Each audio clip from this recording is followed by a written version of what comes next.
ជីឡានអគ្គិសនីស្រួលទេបងប្អូនមិនពិបាកទេបាទគ្រាន់តែអស់ថ្មយើងរៀបចំអាចដោតសាក់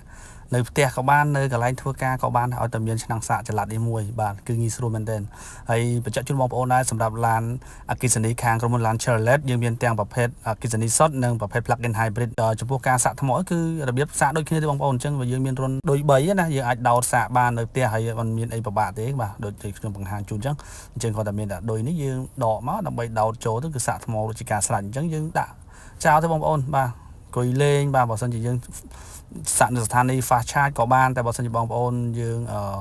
អាចថាអត់មានពេលទៅក្រៅយើងអាចសាក់នៅផ្ទះក៏បានដែរបាទងាយស្រួលហើយយើងមិនបាច់ចំណាយច្រើនទៅលើថវិកាក្នុងការដែលចាយលុយទៅលើការចាក់ម៉ាស៊ូតចាក់សាំងបាទគឺងាយស្រួលមែនទែនហើយតាមឥឡូវនេះបច្ចុប្បន្នគឺបងប្អូនដឹងស្រាប់ហើយថា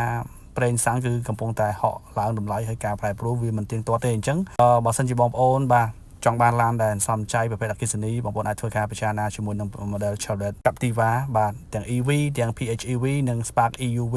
បាទគឺងាយស្រួលមែនទែនក្នុងការប្រើប្រាស់បាទគ្រាន់តែដោតប៉ុណ្ណេះបងប្អូនអាចចូលថ្មបានហើយបាទมันមានអីផលពិបាកទេហើយមួយទៀតនៅពេលដែលសាកចូលវាលុតភ្លើងពណ៌បៃតងនៅខាងក្នុងនេះបាទអញ្ចឹងគាត់យើងលើកតែដុំនឹងដាក់នៅលើតុឲ្យផុតពីម៉ាស់ដីមកងាយស្រួលមែនទែនបាទអត់មានបញ្ហាក្នុងការខ្លាចឆក់ខ្លាចទេគឺងាយស្រួលមែនទែនដើម្បីទទួលបានព័ត៌មានលម្អិតបងប្អូនអាចធ្វើការតាក់ទងជាមួយខ្ញុំផ្ទាល់បាន Mr. ចន្ទាតាមលេខទូរស័ព្ទ093 5445 12